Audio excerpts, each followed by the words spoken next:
This is Brian Bowen with Integrity Financial Planning. We get a lot of prospective clients and clients that come to us after they're about to exit from their business or their real estate, or maybe they have company stock in the company that they worked for, and they're excited about exiting, but they're not excited about the tax that they're going to pay. So they come to us and ask, what are the things that we can do to, some people say eliminate the tax, and I go, okay, well, if you want to eliminate, you're going to have to give something up, right? There's no free lunch. So the idea with IRS, they have given some tax advantages to folks that are charitably minded. They give money away, and so that's on your Schedule A. We're all familiar with it. I remember the days you used to add all up. I give to this charity or this church or this nonprofit, and you put it on Schedule A, and you would itemize. A lot of people don't itemize anymore because you have to give so much away or have mortgage interest to be above what's called the standard deduction. Now, in a charitable trust, you will definitely itemize if you do a charitable trust. And there's a lot of different kinds of charitable trusts. I'm just going to talk about a couple.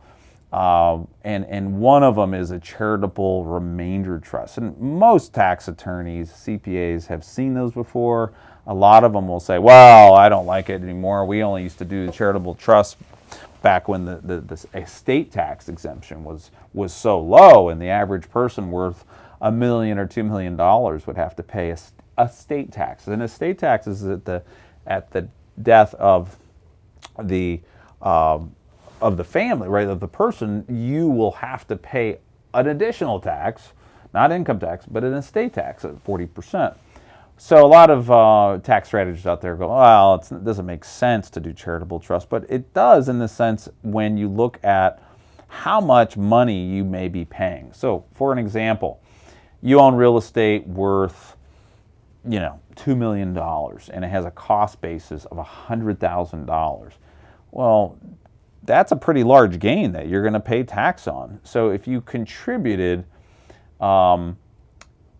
to the pooled income fund or a charitable trust, any kind of charitable trust, you don't pay tax on the gain.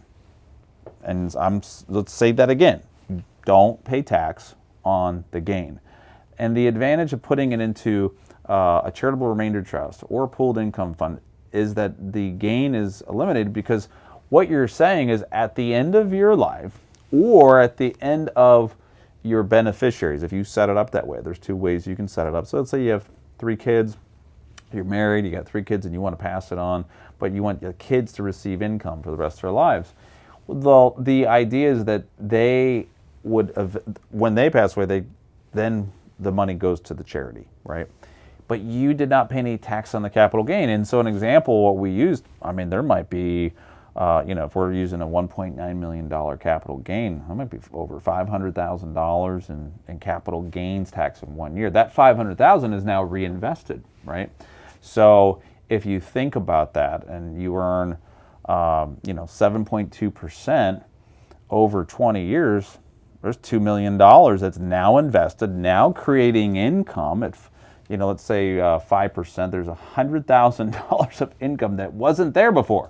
So that income is coming back to you because it's now reinvested. You didn't give it to the government. Now you're going, well, at the end, the grandkids aren't going to receive anything. True, but sometimes when you run the math, depending on the family, and especially if there's going to be a state tax due on top of this, can be a very effective tool for tax planning. And more importantly than all of that, folks that are already giving money away to a church or charity or nonprofit get a lot of benefit in the help that they're giving. And they're getting income for life, which is what you saved it for. You saved it or invested in a business or real estate so you could have an income stream in retirement. And you're getting that. And a lot of ways we can set up to where the kids are getting an income as well.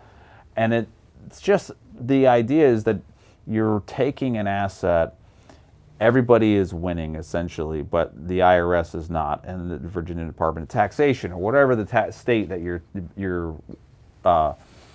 live in. So it's an effective tax strategy tool, but there's a few moving parts. So you need to obviously know how it works and if it's a best fit for your situation. Thank you for watching. Are you ready to take the next step towards a secure retirement? or a smooth transition out of your business.